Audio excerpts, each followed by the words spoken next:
Hi friends, ladies and gentlemen, people of all ages, welcome once again to Electra Vlog. So here we go again. This is our nature tripping ride to Lake Bensis with the TRiders Club.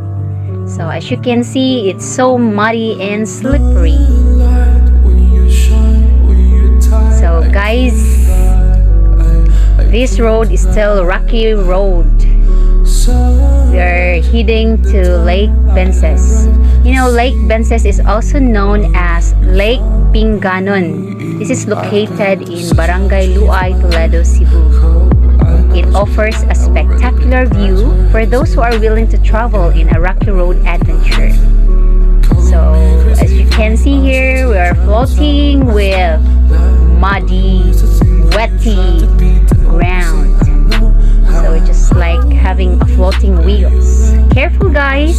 Oh my god, my shoes. Oh my shoes. So here we are again, the rocky road again.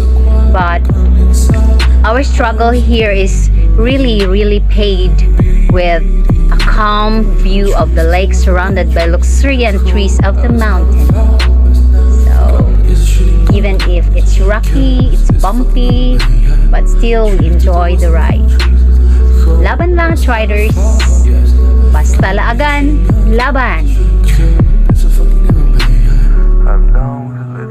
You know, Lake Bensis is a hidden gem of Toledo City.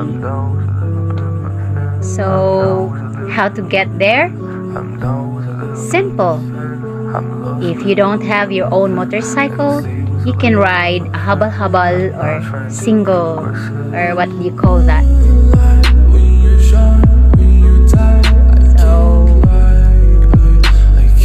sa atong side, na makita na nato mga balay. So, we are almost there, meaning we are almost there. So, ang road is very small, but masulod ra gihapon ang 4 wheels diri. So it's really a bumpy road guys. Medyo naa siya mga lubak-lubak. Muratag ni agi og kuan. Kining naa sa daruhan. But then it's very kuan landong, wala siya init. So makaagi ta diri naay mga balay, naay mga motorcycle, maybe they are habal-habal drivers waiting for passengers. We're so excited to see the Lake Bensis.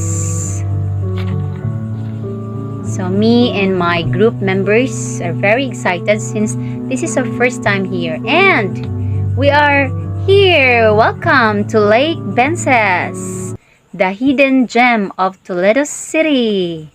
We're so glad to have visited this place. So worth it. So worth it ang lapok.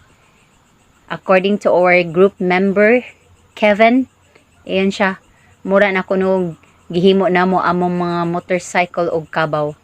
And I answered, Mike, kay dili kabayo. So as you can see, there is a very big space to park. So we're here.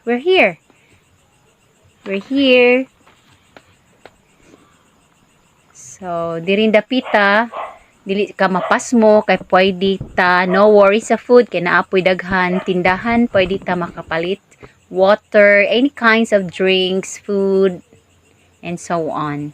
Pwede pod mag-camping, pwede pod kaayo maligo, naa sila floating cottages. So, maorto siya guys. Thanks for watching Electra Vlog. Please like and subscribe.